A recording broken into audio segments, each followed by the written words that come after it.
This has been a very requested video, an updated button board video. But first I figured we would go through and show you all of Flambo's previous boards so you can see how we started and how we grew to where we are now. This was Flambo's first board. It was literally just a Dollar Tree or Ross placemat. I had printed out words using my Cricut and then Velcroed the buttons on. We ended up using this for maybe a couple days before we moved on to this one, which is our poster board and Cricut paper one, which actually a lot of people liked. We still have the DIY video here on YouTube, link in the description below if you want to learn how we made this. Then we had my second favorite one, which was this tiles from Home Depot.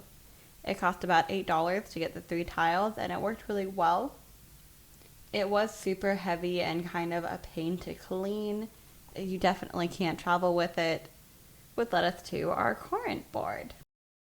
So this is Flambo's current board. As you can tell, it's a lot bigger. We've been working really hard to see new words. A lot of people ask where we get these tiles from, and they are actually Fluent Pet. They started selling the hexagons for the bigger buttons. This one is made so you can use either the little buttons or the big buttons.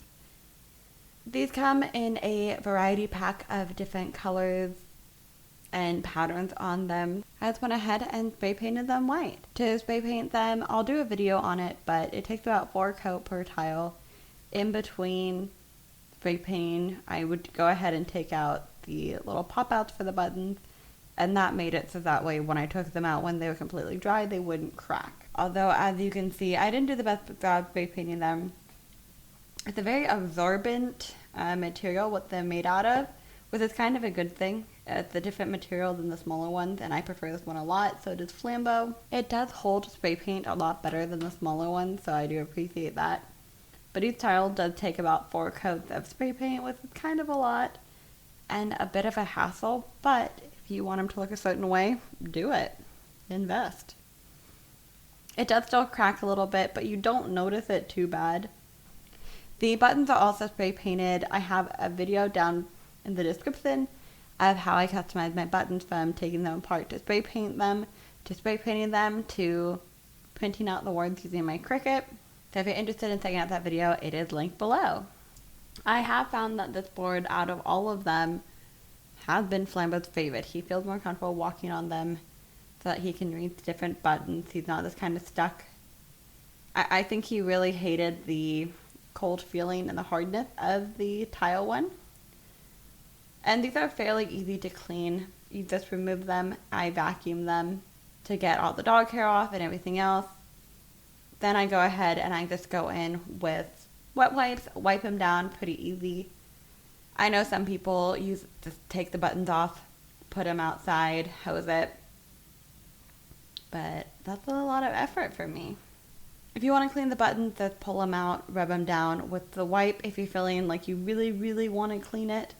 But most days I just go ahead and wipe them off while they're still in place. Maybe every month and a half, I'll take them all out and give everything a really good cleaning.